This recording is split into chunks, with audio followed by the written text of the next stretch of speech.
welcome back, everyone, to the Innings Podcast, hosted by yours truly, Kevin Thompson, founder and CEO of Not I Capital Group.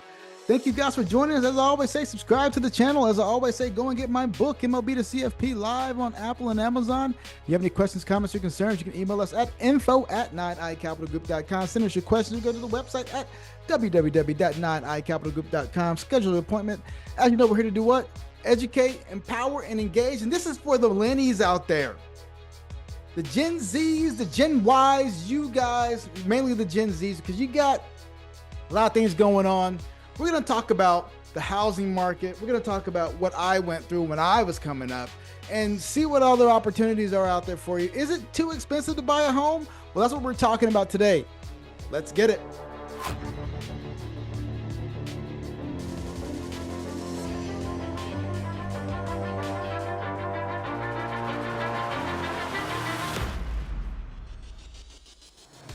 So guys, we have the Gen Ys, the Gen Zs, and you guys are in this predicament, right? We have millennials, we have all you guys that are in this predicament on should you buy a home or not. Now, as we know at this current time, interest rates are higher. Now, let's talk about where interest rates actually are. So let me tell you a story really quickly. So when I was first buying my home back in 2005, I know that's a long time ago, almost 18, 20 years. Was it 20 years ago? Yeah, roughly 20 some odd years ago. I got my first home. The house was $100,000. It was in Benbrook, Texas. And it was a relatively new build, right? It's about 1,500 square feet, relatively new build. It was a foreclosure that the bank had to come in and refurbish and basically put all new equipment in there. And it was basically a new home for me and in Benbrook, Texas. So I put down about 5%, and I got that 5% from a friend. A friend helped me finance that home, and I paid him back, of course, but thank you for that. And at the time, because, hey, I was just a lowly minor leaguer trying to get by. And I didn't have the cash right then to pay for it. So I ended up paying him back, of course, but that's an aside. So purchased the house at 4.5% interest rate. I think it may have been a little bit over 5. I can't recall. It may have been 5.5. Let's say 5.5, 5.25. So I think it was at 5.5. So 5.5 interest rate. Purchased the house because I didn't have any credit. I didn't have any credit history. No credit history, no nothing like that, but I was making a check, so I had that. So luckily, I got the house, put a little bit down, started paying on my mortgage. And looking back at 5.5%, and by the way, when I'm looking at 5.5%, a few years later, I decided to refinance at 4.2, or I think it was 4.5%. So I got a point lower, and then I did it again once interest rates started coming down, because we all know what happened. Great financial crisis, things started going down. They had to lower interest rates. All things went to hell in a handbasket. Luckily, hey, I took advantage of a lot of those lower rates and was in my house nearer 4%. Oh, and by the way, housing prices for me were actually steady, went up just a tad bit, and I was able to cash out refi for the second one. But that's an aside. So what you're dealing with today versus what I was dealing with back then, I had a $100,000 house at a 5% interest rate. That's not too bad. That's not too bad at all. But here's the predicament a lot of you are dealing with. You have that same 5.5, maybe 6% interest rate, which again hasn't really changed since 2005, 2006, what have you, even though rates are much higher now. But you have that same interest rate, and you're buying the same home, that same 1,500 to 1,700 square foot home for $250,000 to $280,000. So let's just say it's $300,000 for that same house. And if I look on Zillow for that same house, the house is $280,000.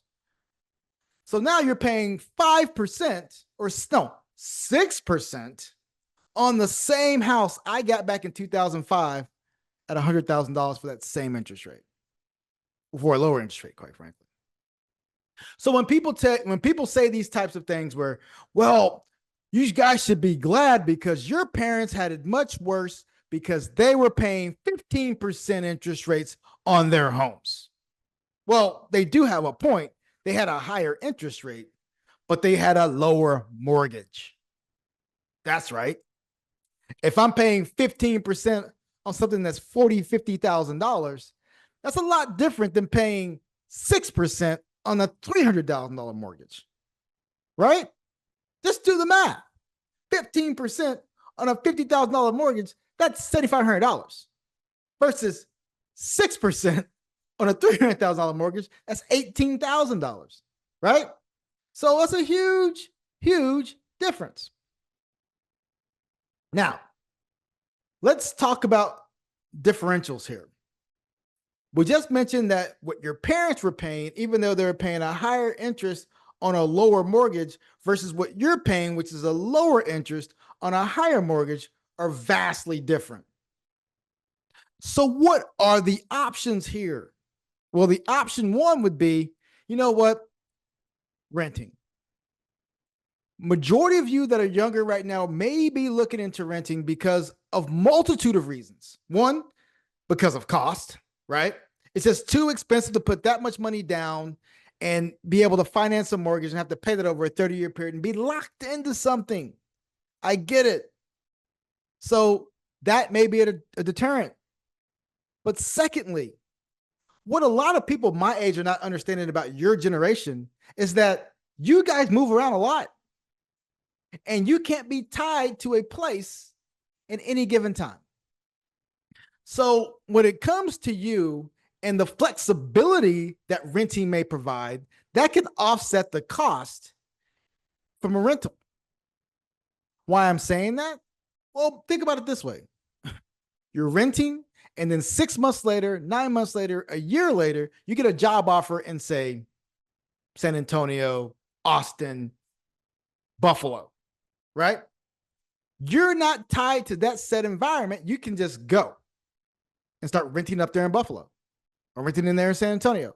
You have the flexibility to do it because A, you're not tied to necessarily a family at this point because you're still relatively young. You're not necessarily married at this point. You don't have kids.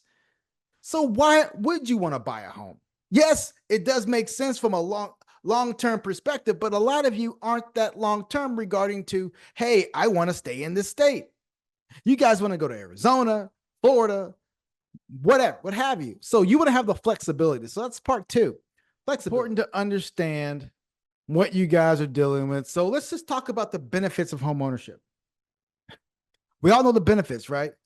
Building equity, the ability to put money into something and then have to grow in value. And ultimately you're buying down the principal. And then ultimately what you're left with is equity, right? So you're left with that equity. You can do a lot of things with that equity. You can borrow against it.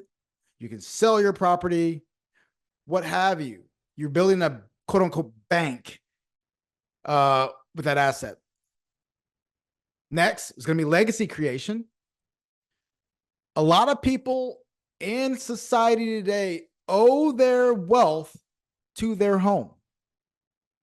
Owe their wealth to their home. Now, we're not going to get into the disenfranchised people like my family was or my grandparents were. But we're going to talk, just keep it high level in regards to legacy creation, because this has been a boon for a lot of people. Their parents pass away. Now they have a $300,000 asset that they split between the children. And then ultimately you can rent it out. You can do whatever you want to do with it. It's your asset, right? There's opportunities there in regards to wealth creation on top of having life insurance. What a house represents was family stability back in the day.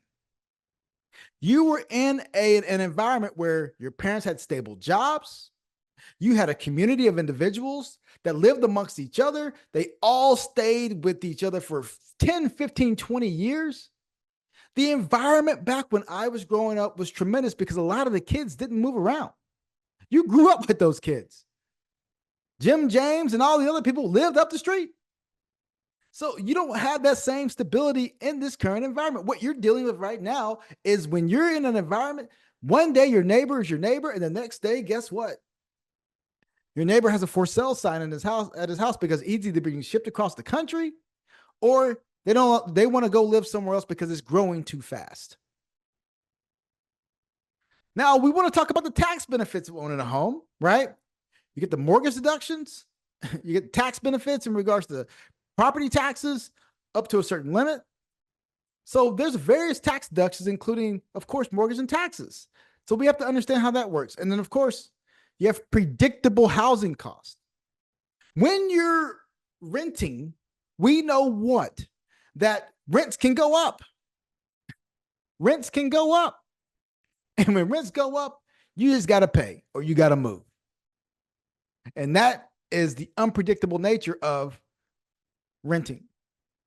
Now, it's not to say that you can't have unpredictable costs inside of your house, because there are people with variable rate mortgages. And then boom, 5, 6, 7 years down the line, boom, it pops up. Hey, you got a variable rate mortgage. You have a new cost now. Or if you have insurance inside of your costs, or insurance, and you're paying your property taxes and insurance and all that stuff inside of your mortgage payment, that can vary from year to year. Because if that's all coming into one payment, oh, that $1,000 payment is now $1,500 because your insurance and property taxes have all gone up. So you got to be careful on that part from that perspective. Now,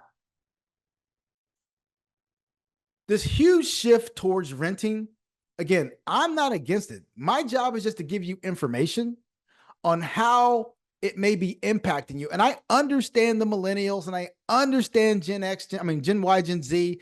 I understand you guys because you want that flexibility.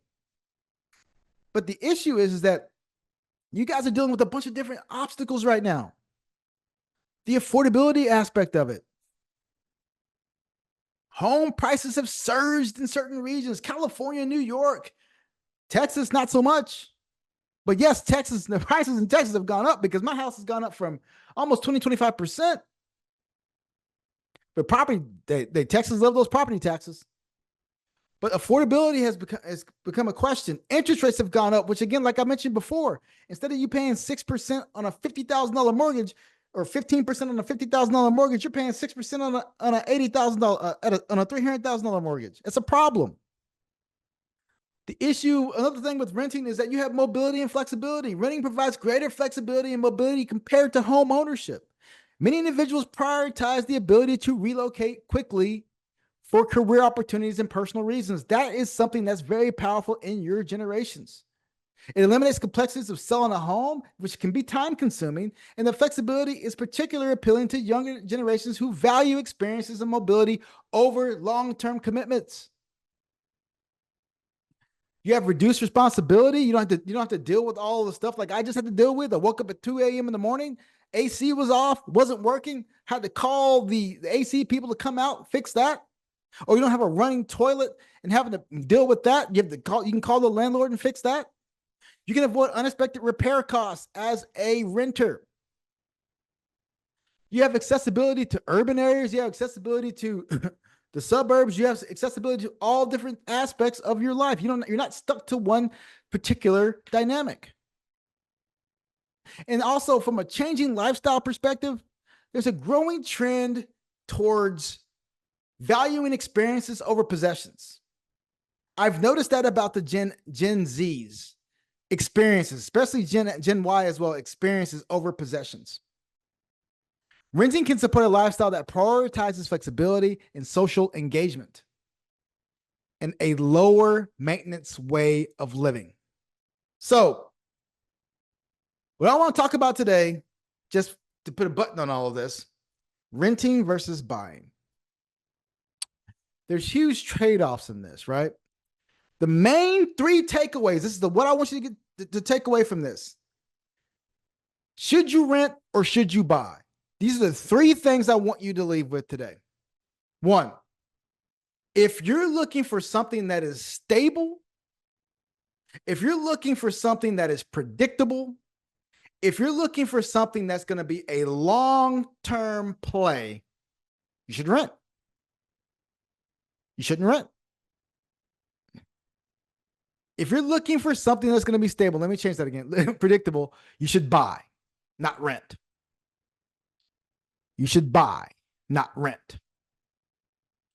If you're looking for something that's flexible, you're not worried about changing costs so much, and you're looking for something that will give you the ability to move on a dime, not have to worry about maintenance cost, and be yourself in regards to not having to worry about I guess the ease of travel, you should rent. The ease of being yourself, supporting your lifestyle, prioritizing flexibility, social engagement, you should rent. That's what it comes down to. I hope this has been a valuable use of your time. This has been a conversation I've been wanting to have. In the link below, you will have access to the newsletter where I talk about this in depth. But thank you guys for joining the 9 Innings Podcast. Make sure you subscribe to the channel. Go and get my book, MLB to CFP, live on Apple and Amazon. You have any questions, comments, or concerns, you can email us at info@9icapitalgroup.com. Send us a question, or go to the website at www.9icapitalgroup.com. Schedule an appointment. As you know, we're here to do what? Educate, empower, and engage. And this was for the youngsters out there today. Renting and buying, the benefits, the cost, understanding what's in your best interest. The truth be told, it's all about what you want. Is one better than the other? I don't know. But because it's all about what's in the best interest of you, what makes you feel good. Thank you guys for joining me. Stay humble, stay safe, my friend. I'll see you again soon.